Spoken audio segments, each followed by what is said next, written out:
And I'm back with another video. I know y'all probably like, where the fuck are you at? What are you doing? I'm literally waiting on my mama to get out of the dentist in the car. And I was like, why not record a video I've been meaning to do, but I just haven't did. So if you hear cars and shit, it's because I'm really outside. You know? Wait, yo estoy afuera. We outside. Y'all didn't know I knew Spanish? Anyway, so look, this video is a like straight to the point video. We're about to have a girl talk, sis, because you know what, it's a lot of shit that's been on my mind, and I know it's probably on somebody else's mind too. And if you ain't got no friends or nothing like that, I'm your friend, and I'm gonna talk to y'all about how I'm feeling. I got friends, but I'm gonna just vent, or not even just venting, just talking about topics of shit that's just going on, like, you know, with girls, with women. So first things first that I want to talk about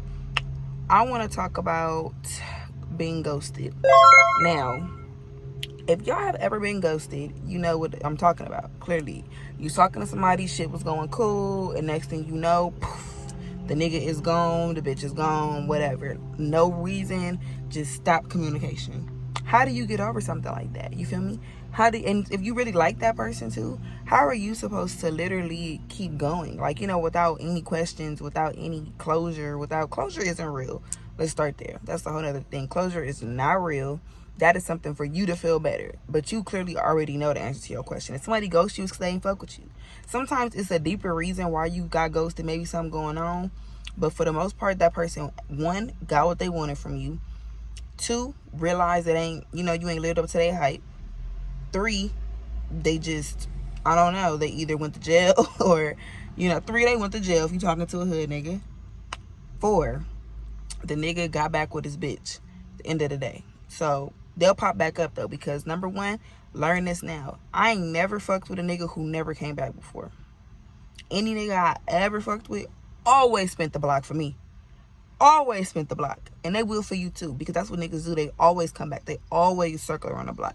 It may not be tomorrow, it may not be the next day, it may not be next month, the next month, whatever, but the nigga will come back, and most likely you're not gonna want to fuck with him no more. But you may. That's on you. That's your business. Second thing I want to talk about, why do people feel the need to find validation from their friends? If you're doing something and you're happy with doing it, why do you feel the need to even seek validation from anybody in your life, whether it's your friends, your family, social media, any of that? Why do you feel the need to seek validation? You happy, right? You happy with the decision you made, right? So why does it matter? Like, really, why does it really matter? And that's something I'm talking about for me personally. I don't really give a fuck what nobody got to think, but certain people in my life, I do care about their opinions. At the end of it, I always make the choice I want to make, but it still bothers me if they not like on my team. Like, it's small stuff for me. Like, if I decided right now to go dye my hair red, if I asked my nigga if he liked my hair and he told me no, he didn't like my hair, but like, you know, I'm still cute, I'm gonna be upset because he doesn't like it. But I should not give a fuck about that because I like it. I feel bomb in it. So why does it really matter? You feel me? That's something I need to work on, is stop seeking validation from people. I learned to stop doing that with my parents a long time ago. And if I did, I wouldn't have half the shit I got right now waiting for their approval for something. So, you know, that's just that. That was real fast. What's another thing I want to talk about? I don't know. I'm trying to think of some shit that's been going on in people's life. We can talk about situationships. This is for my people who had a boyfriend, whatever, it didn't work out, but y'all still fuck around, or whatever, it is what it is. I feel like situationships are very toxic for the simple fact that one of you are gonna get hurt in a situation, especially if you've already been in like a long relationship with this person. Somebody's gonna get hurt because you're not together, which means you're both free to go do what you want to do, and then you still feel obligated to that person. So I feel like it's just a recipe for disaster at the end of the day, because I can go talk to this nigga, you can go talk to that bitch, but if you find out that I've been fucking with this nigga, you're gonna be mad because we're still fucking around as if we're in a relationship even though we broke up.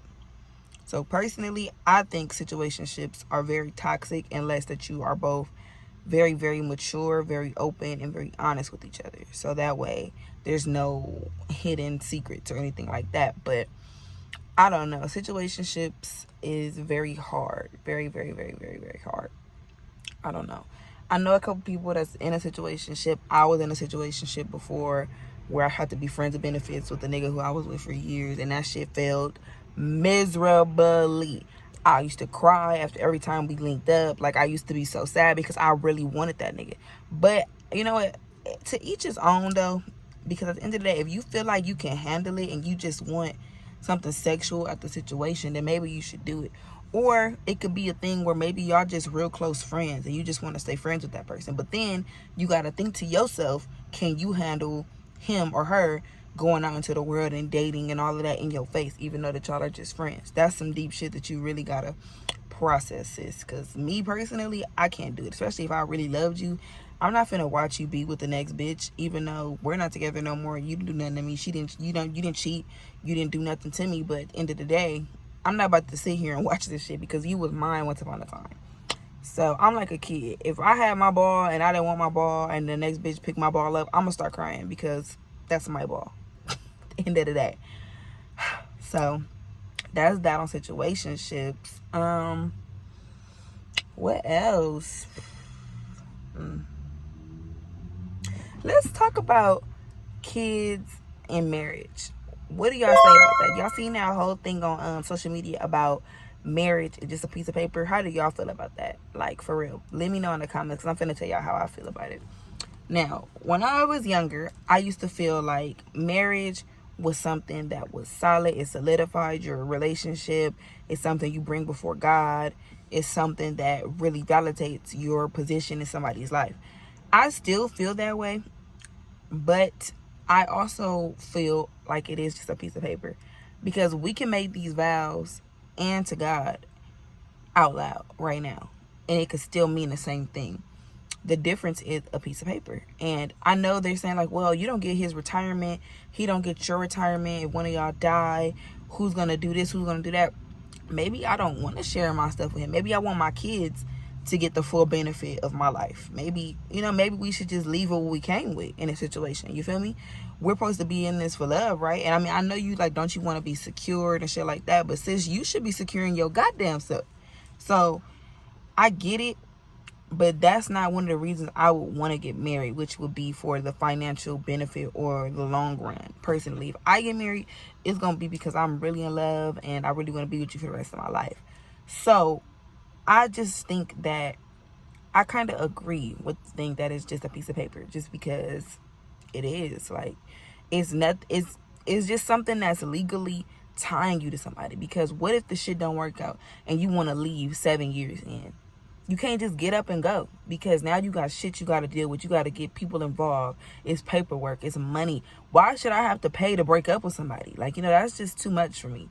Why the fuck should I have to put in all this paperwork and all of that just for me to go?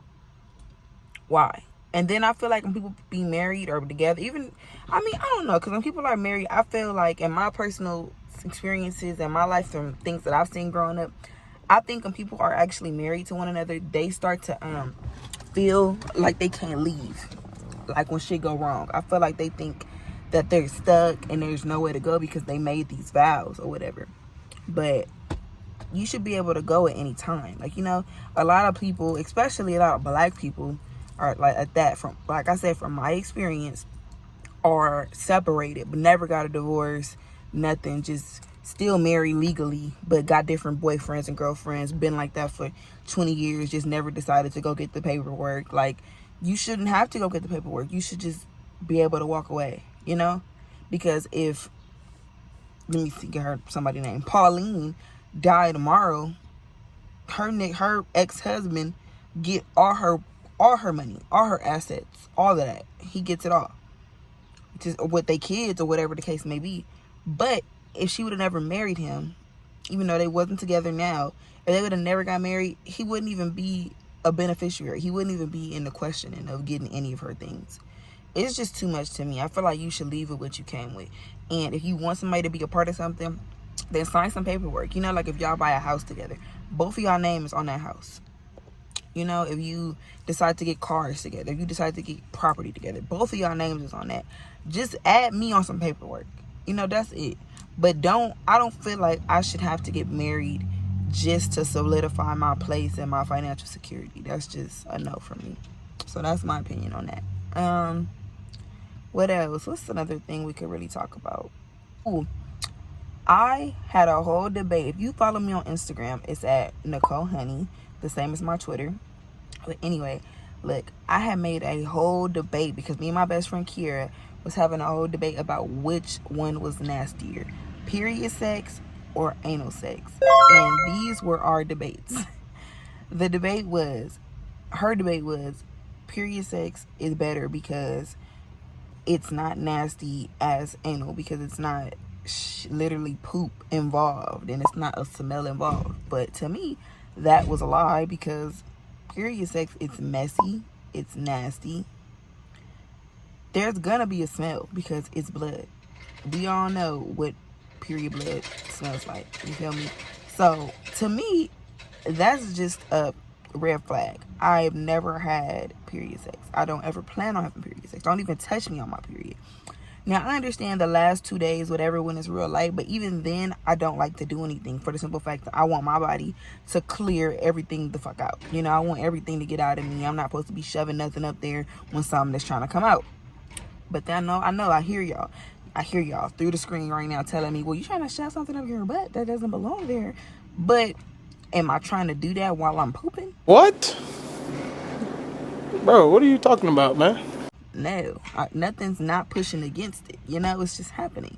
So personally, I feel more comfortable with anal than I do with period sex. I just feel like that one is just so disgusting. I just feel like it's really fucking nasty. Like, it's one thing to be wet, but bitch, now you mixing up juices and betties and you know what I mean? You mixing up all of that shit, and that's nasty. Like, and then, you know, with sex, you might want to, this is a little too much information. If you are under 18, please click off. But you know what I mean? Like, if you having sex and you grown, you know, it's really gonna be popping. So to me, if I'm having sex and, you know, we doing stuff or whatever, some head might be involved, you know, during, the middle, after, before, and I'm not gonna want to do that if I'm on my period, because that's fucking nasty. Like, but the same thing with anal. But I think personally, you have to be very clean when you do stuff like that. You know, like, make sure he's washing his private parts well. Make sure you washed up well before and after you switch parts. You know what I mean? Like, before he go back into your vagina, make sure everything is clean. Make sure he go clean his over. That's how I am. So personally, I just feel like that's just a no for me.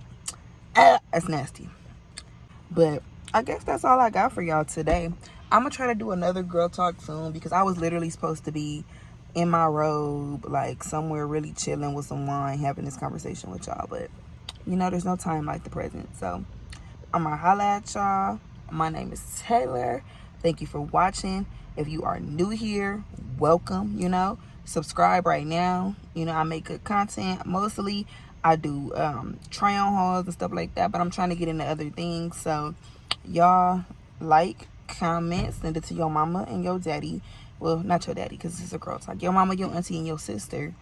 And, you know, leave me some comments. Like the video. I'm going to see y'all later. All right, bye.